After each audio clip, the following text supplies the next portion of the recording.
पुढची एक breaking news आपल्यापर्यंत येते ती बघूया। विधिमंडळ हक्कभंग समितीची आजची बैठक स्थगित करण्यात आल्याचं समजतंय। पुढची बैठक 15 किंवा 16 फेब्रुवारीला होण्याची शक्यता आहे। सुषमा अंधारे आणि कुणाल कामरा यांना जबाब नोंदवण्यासाठी बोलावण्यात येणार आहे। आज सुषमा अंधारे आणि कुणाल कामरा हे दोघेही विधान भवनात उपस्थित न राहिल्यानं ही बैठक रद्द करण्यात आल्याची माहिती मिळतेय। सुषमा अंधारे आणि कुणाल कामरा यांना जबाब नोंदवण्यासाठी खरं तर बोलावण्यात आलेलं होतं आणि याच अनुषंगानं ही महत्त्वाची बैठक बोलावण्यात आलेली होती। मात्र हे दोघेही विधान भवनामध्ये विधिमंडळ हक्कभंग समितीच्या आजच्या बैठकीसाठी उपस्थित न राहिल्यानं ही बैठक आजच्या तारखेची रद्द करण्यात आलेली आहे आणि आता पुढची बैठक 15 किंवा 16 फेब्रुवारीला होण्याची शक्यता आहे। चेतन ननावरे आपले प्रतिनिधी या संदर्भातली अधिक माहिती आपल्याला देत आहेत। चेतन, निश्चितच अजिंक्य, कुणाल कामरा असेल कॉमेडियन आणि सातत्याने भाजप असेल किंवा पंतप्रधान नरेंद्र मोदी असतील, मध्यंतरी एकनाथ शिंदे यांच्या विरुद्ध देखील वेगवेगळे स्टेटमेंट केलेले होते, वेगवेगळे टी शर्टच्या माध्यमातून देखील अवमान केल्याची भूमिका घेतलेली होती आणि याला विरोध करत कुठेतरी शिवसेना असेल आणि भाजप असेल त्यांच्या आमदारांनी हक्कभंगाचा वापर करत त्याच्या विरोधात प्रस्ताव टाकलेला होता, तशी तक्रार दाखल केलेली होती। आज हक्कभंग समितीची बैठक आयोजित करण्यात आलेली होती। या बैठकीमध्ये सुनावणीसाठी एकंदरीत त्यांचा जबाब नोंदवण्यासाठी कुणाल कामरा आणि सुषमा अंधारे या दोन्ही नेत्यांना बोलवण्यात आलेलं होतं। मात्र हे दोघेही अनुपस्थित असल्यामुळे आजची बैठक आहे ती आता स्थगित करून 14 किंवा 15 फेब्रुवारीपर्यंत घेण्याचं निश्चित केलं जाईल।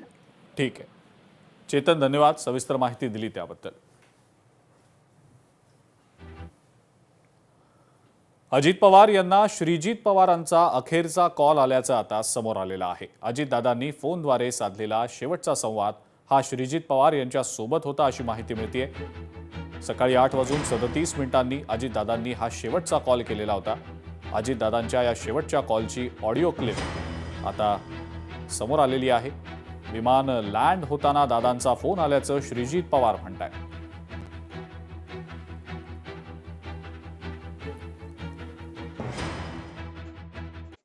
हॅलो हॅलो, अरे बाबा, सिकंदर दुर्गाडे गेले अनेक वर्ष माळी समाजाचा माणूस, अख्ख्या जिल्हा बँकेचा चेअरमन मी केलेला आहे, अख्ख्या जिल्हा बँकेचा।